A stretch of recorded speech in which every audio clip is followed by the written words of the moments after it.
Stock market में आने वाला है एक बहुत बड़ा क्रैश। ऐसा क्रैश जो सबको हिला के रख देगा। दोस्तों, अगर आप सोशल मीडिया पे एक्टिव हो, थोड़े से भी अगर एक्टिव हो, तो आपने एक नाम अक्सर सुना होगा, जो कि है रॉबर्ट कियोसाकी। जी हाँ, सही समझ रहे हैं। यह है author of rich dad and poor dad. एक काफ़ी फेमस किताब है जिन्होंने लोगों को सिखाया है कि एसेट्स बनाने चाहिए, लाइबिलिटीज कम लेनी चाहिए। वो बात अलग है, इसके बाद ऑथर ने $1.5 बिलियन का लाइबिलिटी ले लिया था, वो छोड़िए। लेकिन अब उन्हीं व्यक्ति ने रॉबर्ट कियोसाकी भाई साहब ने कहा है कि the biggest market crash in the world history is coming. क्यों कहा है, क्या कहा है, इनकी क्या राय है गोल्ड, सिल्वर, बिटकॉइन, मैंने सोचा आप लोगों के साथ शेयर किया जाए और उसके बाद आप लोगों के ऊपर रखा जाए ये डिसीजन कि आपको क्या लगता है यहां से क्या हो सकता है वेरियस एसेट क्लास में। क्या सच में दुनिया का सबसे बड़ा क्रैश आने वाला है, या फिर ये अगेन एक ड्रामेटिक वार्निंग है जो हेडलाइंस और सुर्खियों बटोर रही हैं लेकिन एक्चुअल में काफी वीक है। आज का वीडियो इमोशनल नहीं, एज यूजुअल फैक्चुअल होगा। कुछ भी पसंद आए तो हाथों को थोड़ा सा मेहनत करवा के एक लाइक का बटन दबा देंगे तो उससे प्रोत्साहन मिलता है। तो सबसे पहले हम समझते हैं कि कियोसाकी साहब का जो लेटेस्ट सबसे रीसेंट अलार्म आया है क्रैश का लेके, वो क्या आया हुआ है और क्यों आया हुआ है। उनका ये कहना है कि फरवरी के अंत तक एक बहुत बड़ा मेगा क्रैश आएगा। मैं बात कर रहा हूं फरवरी 2026 के बाद। उनका कहना है एक बहुत बड़ा क्रैश आएगा। उनका कहना यह है कि अमेरिका डेट में पूरी तरीके से डूबा हुआ है, कर्जे में डूबा हुआ है। यूरोप काफी ज्यादा फ्रेजाइल है, चाइना स्लो डाउन में है और ग्लोबल सिस्टम कहीं ना कहीं टूटने वाला है। उन्होंने अपनी पुरानी किताब rich dad poor dad prophecy का रेफरेंस देते हुए यह कहा है, जिसमें कि उन्होंने मेंशन किया था कि जो दुनिया का सबसे बड़ा क्रैश है, हिस्ट्री का सबसे बड़ा क्रैश है, वो आने वाले एक दशक में आने वाला है। उसका उन्होंने रेफरेंस दिया है। और उसके बाद क्या हुआ था, जाहिर सी बात है मीडिया ऐसी चीज़ों को उठाती है, मीडिया ने इसे एम्पलीफाई किया, हेडलाइंस बन गई। लेकिन प्रॉब्लम क्या था, प्रॉब्लम ये था कि उन्होंने लास्ट 10 से 12 साल में, जी हाँ 10 to 12 ईयर्स में, हर एक दो साल में एक चीज़ प्रिडिक्ट की है, वो है क्रैश। उदाहरण के तौर पर अगर मैं बताऊं तो अक्टूबर 2021 में उन्होंने कहा जायंट क्रैश कमिंग। लेट 2022 में उन्होंने कहा एवरीथिंग क्रैशिंग। 2020 का जब सारा क्रैश हो चुका था और मार्केट रिकवरी के मोड पे आया था, तब उन्होंने कहा था biggest depression of this era. But reality क्या है, मार्केट गिरते हैं, फिर उठते हैं, फिर नया हाई बना देते हैं। क्रैश प्रिडिक्शंस काफ़ी ज़्यादा सेक्सी लगते हैं, लेकिन कंसिस्टेंसी लोगों को बोरिंग लगती है। जिन लोगों ने कंसिस्टेंटली एसआईपी अपनी चालू रखी, उन्हें किसी चीज़ की परवाह करने की आवश्यकता नहीं रही। अब उनका एग्जैक्ट आर्ग्यूमेंट क्या है वो आप समझने की कोशिश कीजिए। उनका एग्जैक्ट आर्ग्यूमेंट ये है कि फिएट मनी पूरी तरीके से फेक है। कियोसाकी भाई साहब का नैरेटिव सिंपल है, अमेरिका दुनिया का सबसे बड़ा डेटर नेशन बन चुका है। मतलब सबसे ज़्यादा लोन्स और कर्जा अगर किसी के पास है तो वो अमेरिका के पास है। यूएस फेडरल रिजर्व पैसा प्रिंट करता है, हर क्राइसिस के बाद लिक्विडिटी इंजेक्ट होती है, एसेट्स में इसके कारण बबल बनता है और जैसे ही बबल फूटता है तो क्रैश आता है। और उन्होंने काफ़ी अच्छे एग्जाम्पल्स भी दिए। फॉर एग्जाम्पल 1987 का क्रैश भी कुछ इसी प्रकार से हुआ था। सब कुछ ऊपर जा रहा था, हर कोई पॉजिटिव था, अचानक से बबल बस्ट हुआ और मार्केट गिर गया। 1998 एलटीसीएम, ये सारे वीडियोस आपको हमारे चैनल पे ऑलरेडी मिल जाएंगे, प्लेलिस्ट वहां पे बना है, इंस्पिरेशनल ट्रेडर, चेक कीजिए। 2008 का GFC, Covid stimulus, silicon valley bank, इसके बारे में भी हमने वीडियो बनाया। और उनका एक फेमस लाइन है कि सेवर्स आर लूजर्स। उनका मतलब यह है कि जो लोग सेव करते हैं बैंक एफडी में, तो वो इन्फ्लेशन को क्या बीट करेंगे। इसमें कितनी सच्चाई है, मैं कहूँगा पार्शियली हाँ। इन्फ्लेशन लॉन्ग टर्म में कैश की परचेजिंग पावर ऑब्वियसली घटा देता है। इंडिया में ही देख लो, अगर मैं एफडी की बात करूँ तो एफडी 6 से 7% 6 to 7% देता है। पोस्ट टैक्स के बाद अगर देखते हैं तो 4.5% के आसपास बनेगा। रियल इन्फ्लेशन 6 से 7% है। मतलब रियल रिटर्न फिक्स डिपॉजिट से आपका जीरो या फिर नेगेटिव ही हो रहा है। ये कंसर्न काफ़ी ज़्यादा वैलिड है अगर रॉबर्ट कियोसाकी भाई साहब के हिसाब से देखा जाए, लेकिन इससे ये प्रूव नहीं होता कि कल दुनिया पूरी की पूरी टूट जाएगी। ये कहीं पे भी प्रूव नहीं होता है। एक और चीज़ अगर आप देखेंगे तो गोल्ड पे उनका एक अलग ही व्यू है। उनका ये कहना है कि $27,000 पर आउंस पे गोल्ड चले जाएगी। $27,000 अगर मैं बोलूँ तो आज गोल्ड रफली 2000 से $2,500 के रेंज पे चल रहा है। मतलब इनका ये मानना है कि यहाँ से एट प्रेजेंट जहाँ पर गोल्ड है वहाँ से 10 टाइम्स का जंप आएगा। उन्होंने गोल्ड में फिजिकल इन्वेस्टिंग 1971 से स्टार्ट कर दी थी, जब निक्सन भाई, मतलब अमेरिका के जो उस समय पे प्रेसिडेंट थे, उन्होंने डॉलर को गोल्ड स्टैंडर्ड से हटा दिया था। गोल्ड हिस्टोरिकली इन्फ्लेशन का हेज रहा है।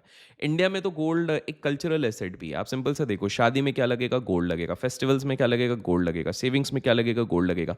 लेकिन सच क्या है, सच ये है कि गोल्ड लॉन्ग टर्म में परचेजिंग पावर को प्रिजर्व करके रखता है। लेकिन एक्सप्लोसिव वेल्थ क्रिएट करने के लिए आपको इक्विटीज में आना ही पड़ता है या क्रिप्टोज में आना पड़ता है। सेंसेक्स ने लास्ट 30 साल में गोल्ड से ज़्यादा कंपाउंडेड रिटर्न्स दिए हैं, और अगर इससे ज़्यादा किसी ने रिटर्न दिए हैं तो वो है क्रिप्टो मार्केट। अब क्रिप्टो मार्केट के अलावा सिल्वर पे इनका क्या है वो समझने से पहले हम स्क्रीन पे चलेंगे और थोड़ा क्रिप्टो मार्केट को डिकोड करने की कोशिश करेंगे, और बाद में मैं इनका भी स्टेटमेंट बिटकॉइन पे क्या है वो बताऊंगा। तो चलिए चलते हैं स्क्रीन पे। सो हम लोग आ चुके हैं स्क्रीन पे, और हाल फिलहाल के लिए मैं इस्तेमाल कर रहा हूँ डेल्टा एक्सचेंज का, जिसका लिंक आपको डिस्क्रिप्शन में मिलेगा। जितने लोग भी डेल्टा एक्सचेंज के थ्रू अकाउंट खोलते हैं उनको फ्री क्रिप्टो ग्रुप का हिस्सा बनने मिल जाता है। बाय द वे यहाँ पे स्कैल्पर्स के लिए तो सोने पे सुहागा होता है, बिकॉज आपको कोई कॉस्ट नहीं लगता है। क्या हाल फिलहाल में मैं क्रिप्टो पे क्या नजरिया लेके चल रहा हूँ, तो उसके लिए पहले चार्ट्स दिखाऊंगा और उसके बाद थोड़ी बात अपन पोजीशंस की, छोटी मोटी पोजीशंस जो बनाई हैं उसकी बात करेंगे। तो हाल फिलहाल पे जो मुझे दिखता है, जो मैंने आपको स्टार्टिंग में बोला था कि 90,000 टूटेगा तो 65,000 60,000 तक भी आ जाए, तो अब हैरान मत होइएगा। एंड फ्यूचर्स ऑलमोस्ट आप देख सकते हैं 90,000 के बाद जो एक लो बनाया हुआ था वो 66,000 तक आ ही चुका था। इनफैक्ट आप अगर इसको, ये तो 15 मिनट्स हैं, मैं अगर इसको डेली चार्ट्स बताता हूँ तो उसके भी नीचे जा चुका था। ये वाला कैंडल अगर आप देखेंगे तो यहाँ पे लो ऑलमोस्ट 62,239 का फ्यूचर्स का लो बन चुका है, विच क्लियरली सेज कि एक सेल ऑन राइज चल रहा है। देखिए यहाँ पे सेल हुआ, वापस सेल हो गया, यहाँ पे राइज क्या सेल किया। पहले इसने बहुत ही भयंकर कंसोलिडेशन 95,000 के लेवल पे बनाया, 95,000 के लेवल पे बनाया। बट द मोमेंट ये वाला कैंडल आया दोस्तों, जो कि ऑलमोस्ट 90,000 के नीचे टूटा था, 89,317 के तरफ से टूटना शुरू हुआ, उसके बाद एक फ्री फॉल ही आपको देखने मिला है। यहाँ पर एक बहुत बड़ा बम्प सेल हुआ और वहाँ पर इसको एक्यूमुलेट करने की कोशिश करी, लेकिन अभी भी कोई बहुत ज़्यादा स्ट्रेंथ नहीं दिख रही है। स्विंग ट्रेडर्स के लिए मैं कहूँगा कि अभी बहुत भयंकर अपॉर्चुनिटीज़ मुझे यहाँ नहीं दिख रही है। अगले वीडियो में मैं वैसे आपको इथीरियम और बाकी कॉइन्स के बारे में भी बताऊँगा, लेकिन अभी फिलहाल में जो मुझे दिख रहा है वो ये दिख रहा है कि स्कैल्पर्स के लिए ऑप्शन मिलता है जब जब ये 65-66,000 डॉलर्स के आसपास आ रहा है। आप कुछ 500-800 पॉइंट का स्टॉप लॉस लगा के एटलीस्ट 1500 से 2000 पॉइंट्स के टारगेट के लिए आप फोकस कर सकते हैं। ये हो गया intraday short term traders. Scalpers के लिए मौका किस प्रकार से मिलेगा, सिंपल सी बात है, अब बिटकॉइन ने रेंजेस बहुत जगह जगह पे बना के रखी हुई हैं। तो आप क्या कर सकते हैं, 15 मिनट्स में जहां पर भी 4 से 5 कैंडल बन रहे हैं, ध्यान से सुनिए, जहां पर भी 4 से 5 कैंडल 15 मिनट्स के बन रहे हैं और एक रेंज बन रहा है, जैसे यहां पर आप देखिए 1 2 3 4 5 6, ऑलमोस्ट ये 67,862 और ये एक 67,570 के आसपास, 6370 के आसपास।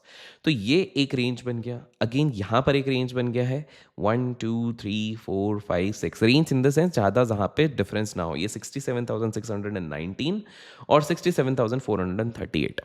तो आपको सिंपल सा रेंज ब्रेकआउट ब्रेकडाउन के ऊपर प्ले आउट करना है। जब तक उन रेंजेस को नहीं तोड़ता है तब तक आप उस पर एंटर नहीं होगे और तब तक आप एग्जिट नहीं करोगे। अभी हाल फिलहाल पे अगर आप बोलोगे कि अभिषेक भाई आपका क्या पोजीशन है, छोटा मोटा अपन ने एक पोजीशन बनाया हुआ है जो कि मैं आपको दिखाऊंगा। इंस्टाग्राम अभिषेक ऑफिशियल पे इसका लाइव अपडेट होगा। अभी हम फिलहाल 11% के प्रॉफिट पे चल रहे हैं। हमने पुट को सेल किया हुआ है 67,400। पुट को सेल करने का अर्थ ये है कि कहीं ना कहीं हम एक्सपेक्ट कर रहे हैं कि मार्केट इवेंचुअली ऊपर थोड़ा सा आज के दिन क्लोज होना चाहिए। 8 घंटे की एक्सपायरी बची है जब मैं ये शूट कर रहा हूँ। 67,589 अभी चल रहा है मेरा। यहाँ पर सिंपल सी बात है, यहाँ पर अगर ये रिवर्स होता है तो मेरा स्टॉप लॉस होगा करीब करीब $16 के आसपास का, $16 के आसपास होगा। तो अभी फिलहाल हम जब बात कर रहे हैं तो $10 से $11 का हमको फ़ायदा हो रहा है। लेकिन हाँ, अगर ये किसी प्रकार से वो हो गया तो हम इसको शट डाउन भी करेंगे। अब यहाँ पर आप देख सकते हैं हमने $241 पे सेल किया हुआ है। करंट प्राइस जो दिख रहा है, एक सेकेंड, $200 के आसपास दिख रहा है। तो 12.5% का मुनाफा यहाँ पर चल रहा है, शॉर्ट करके रखा हुआ है। बट लेट्स सी, मैं एक्सपेक्ट कर रहा हूँ कि यहाँ पर आज के दिन एज एन इंट्राडे हमको ऊपर का एक मूव मिलना चाहिए। बाकी तो एंड ऑफ द डे अगर ये नेगेटिव पे भी होगा तो अभिषेक ऑफिशियल जहाँ पे 3.5 मिलियन फॉलोअर्स हैं उसमें हम इस चीज़ को ऑब्वियसली अपडेट कर देंगे। तो आशा करता हूँ आपको चार्ट्स के माध्यम से बिटकॉइन के बारे में समझ में आया। मैं नेक्स्ट उस पर आपको बाकी उसके भी बारे में बताऊँगा। By the way, delta exchange का एक और बढ़िया सी चीज़ होती है, यहाँ पर ऑप्शन पे आप चार्ट्स क्लिक करके आप अचानक से वहाँ पे चार्ट्स के बेसिस पे भी आप ट्रेड कर सकते हैं, जो कि आपके लिए काफ़ी ईजी बना देगा। तो मेरे हिसाब से जैसे अगर आप देखेंगे तो मैं इस पर्टिकुलर ऑप्शन पे ट्रेड लूँगा अगर ये इसके ऊपर एक अच्छा बड़ा कैंडल ब्रेकआउट बना के चलता है। Basically this is a call, तो ये कहीं ना कहीं कह रहा है कि मार्केट ऊपर जाएगा। तो जैसे कि मैंने कहा, डिस्क्रिप्शन में लिंक मिलेगी, जाके आप चेकआउट कीजिएगा। अब चलते हैं आगे वीडियो पे। अब बात करते हैं सिल्वर। सिल्वर को वो सेफेस्ट बेट कहते हैं। कियोसाकी साहब का कहना है कि सिल्वर बेस्ट और सेफेस्ट है। उनका टारगेट है $200 पर आउंस, मतलब करंट लेवल्स के हिसाब से देखें तो वहां से ऑलमोस्ट 4 गुना 5 गुना। उनका आर्ग्यूमेंट सिंपल सा है कि भाई देखो, सिल्वर का ना इंडस्ट्रियल डिमांड काफी ज्यादा है। क्यों? क्योंकि सोलर पैनल्स में क्या यूज होता है? सिल्वर। इलेक्ट्रॉनिक्स में क्या यूज हो रहा है? सिल्वर। ईवीज में क्या हो रहा है? सिल्वर। और वहीं पे सप्लाई में डेफिसिट है। ये फंडामेंटल्स कहीं ना कहीं इनको काफी रियली स्ट्रांग लगते हैं इसी कारण सिल्वर में। लेकिन सिल्वर मेरे हिसाब से एक्सट्रीमली वॉलेटाइल भी होता है। हाल फिलहाल में जो आपने ड्रॉप देखा है ऊपर से 40-45% गिर गया, जिसके कारण हम ऑलरेडी काफी समय से वार्न कर रहे थे, लोग मान नहीं रहे थे, लेकिन आप देख चुके हैं 2008 के क्रैश में सिल्वर पता है कितना गया था? 50% से ज्यादा। अगर आप सिल्वर को सेफ समझ के ओवरवेट हो जाओगे तो वोलेटिलिटी आपका मेंटल बैलेंस पूरी तरीके से हिला सकती है। सेफ एंड वॉलेटाइल एक सेंटेंस में कभी फिट नहीं होते। और जैसे कि हमने अभी कुछ समय पहले स्क्रीन पे देखा क्रिप्टो के बारे में, तो बिटकॉइन को ये एक एंटी फियाट रिवॉल्यूशन मानते हैं। कियोसाकी साहब बिटकॉइन को एंटी सेंट्रल बैंक एसेट मानते हैं। उन्होंने मल्टीपल टारगेट्स दिए हुए हैं, $1,05,000, $1,80,000, $2,00,000, $2,50,000, $3,50,000। टारगेट्स इनके अक्सर चेंज होते रहे हैं, लेकिन नरेटिव इनका हमेशा से सेम रहा है कि ग्रेटर डिप्रेशन आ रहा है, अभी एक्ट कर लो। बिटकॉइन का बिहेवियर काफ़ी ज़्यादा इंटरेस्टिंग रहा है, बिकॉज मैंने जो नोटिस करा है कि अगर इनको ये लगता है कि बाकी एसेट क्लास गिर जाएंगे और बिटकॉइन ऊपर जाएगा, तो वो शायद सही भी नहीं होगा। मैं बताता हूँ क्यों। देखिए, बिटकॉइन का बिहेवियर क्या बताता है। एक्सट्रीम स्ट्रेस इवेंट्स में बिटकॉइन कभी कभी इक्विटीज के साथ ही क्रैश कर जाता है। गोल्ड कंपैरेटिवली डिफेंसिव बिहेव करता है। हाल फिलहाल का देखिए, गोल्ड गिरा, सिल्वर गिरा, इक्विटीज गिरी और क्रिप्टो भी गिर गया था। 2022 में बिटकॉइन 70% तक गिर गया था। गोल्ड इतना नहीं गिरा था इन रिस्पेक्ट टू बिटकॉइन। मतलब बिटकॉइन हेज भी है और रिस्की एसेट भी है, बाइनरी नहीं है। तो आपको एक चीज समझनी है कि रॉबर्ट भाई साहब जितनी सारी चीजें बोल रहे हैं वो काफी वेरिड स्ट्रक्चर में है। जब वो खुद भी प्रॉफिट बुक कर रहे हैं उसके बारे में देखिए, कियोसाकी साहब ने ओपनली बताया था कि उन्होंने अराउंड $90,000 के इर्द गिर्द पे बिटकॉइन सेल किया, जो उन्होंने $6,000 के अराउंड खरीदा था। मैसिव, मतलब 1500% का गेन भैया, कोई छोटा गेन नहीं होता। फिर वो पैसा उन्होंने अपने businesses, surgery centres, billboard business यहाँ पर वगैरह वगैरह में इन्वेस्ट करा। मतलब वो भी डाइवर्सिफिकेशन खुद से करते हैं। तो भाई आप लोगों को क्यों नहीं करना चाहिए? तो मैं कहूंगा कि भाई हर जगह डाइवर्सिफाई रहो, इक्विटीज में रहो, बॉन्ड्स में रहो, क्रिप्टोज में रहो, हर जगह डाइवर्सिफाई रहो। वो भी एसेट को रोटेट करते हैं, वो भी रियल बिजनेसेस में पैसा लगाते हैं। तो अगर वो खुद 100% सिल्वर, गोल्ड या बिटकॉइन में नहीं लगा रहे तो आप क्यों लगा रहे हैं? लेकिन अब सबसे ज़्यादा इंपॉर्टेंट बात है कि रॉबर्ट भाई साहब की चीज़ों को इतना तवज्जो दिया जाता है ट्विटर पे, जब देखो आके वो कुछ ना कुछ बोलते रहते हैं, लेकिन उनका ट्रैक रिकॉर्ड देते हैं, डेटा क्या कहता है, ये थोड़ा अनकंफर्टेबल बनाता है। उन्होंने 2021 अक्टूबर में क्रैश प्रिडिक्ट किया था। नेक्स्ट 12 महीने में थोड़ा बहुत गिरा, लेकिन उसके बाद मार्केट अच्छा खासा ऊपर चले गया। चाहे गोल्ड बोलो, चाहे सिल्वर बोलो, S&P 500 बोलो, बिटकॉइन बोलो, इंडियन स्टॉक मार्केट बोलो। उसके बाद 2022 में उन्होंने कहा जायंट क्रैश आने वाला है और आके ही रहेगा। लेकिन इनकी ये चीज़ बोलते ही अगले 12 महीने में स्टॉक्स पॉजिटिव हुए, गोल्ड पॉजिटिव हुआ, सिल्वर पॉजिटिव हुआ, बिटकॉइन पॉजिटिव हुआ।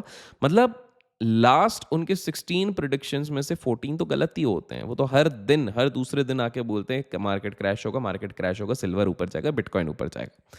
मेरी माने तो मुझे ऐसा लगता है कि इनका वेस्टेड इंटरेस्ट है। जब जब ये किसी एसेट में पोजीशंस बनाते हैं, वहाँ के लिए अच्छा बोलते हैं और दूसरे एसेट में लोग पैसा निकाल दें, इसके लिए बुरा बोलते हैं।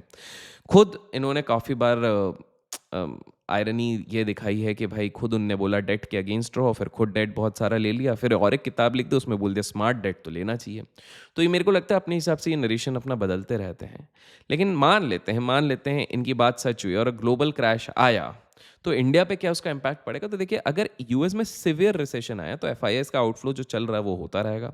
निफ्टी सेंसेक्स वॉलेटाइल हो जाएंगे, रुपये में प्रेशर बढ़ सकता है। एक्सपोर्ट ओरिएंटेड सेक्टर जो होंगे, जो आईटी, फार्मा, उन पे प्रेशर हो सकता है। लेकिन आपको समझना पड़ेगा कि इंडिया की इकोनॉमी प्योरली अब यूएस पर डिपेंडेंट नहीं है। और लास्ट आप 2-3 साल से देख रहे होगे किस प्रकार से डीआईआई इस पूरे मार्केट को संभालता है। हमारी डोमेस्टिक कंजम्पशन काफ़ी ज़्यादा स्ट्रांग है, बैंकिंग सिस्टम रिलेटिवली काफ़ी ज़्यादा स्टेबल है। मैं तो बोलूँगा यूएस और यूरोप से ज़्यादा स्टेबल हमारा बैंकिंग सिस्टम है। कॉर्पोरेट बैलेंस शीट्स भी 2008 के कंपैरिजन में काफ़ी ज़्यादा इंप्रूव हुई हैं। तो मुझे लगता है अगर क्रैश आया तो भी सिस्टम कोलैप्स नहीं होगा। अच्छे वैल्यूएशन वाले स्टॉक्स ऊपर वापस जाएंगे और एक अपॉर्चुनिटी होगी बाइंग के लिए। आपका क्या राय है कमेंट्स में ज़रूर बताएं। और जैसे कि मैंने कहा, अपने आपको डाइवर्सिफाई रखें और डाइवर्सिफिकेशन में क्रिप्टो को भी एक हिस्सा बनाएं। और क्रिप्टो में इन्वेस्ट करने के लिए आप लोग डेल्टा एक्सचेंज का सहारा ले सकते हैं। लिंक डिस्क्रिप्शन में। आशा करता हूँ आज के इस वीडियो से कुछ सीखने मिला तो लाइक और शेयर करना ना भूलें। Till then keep learning, keep growing, keep investing and keep trading.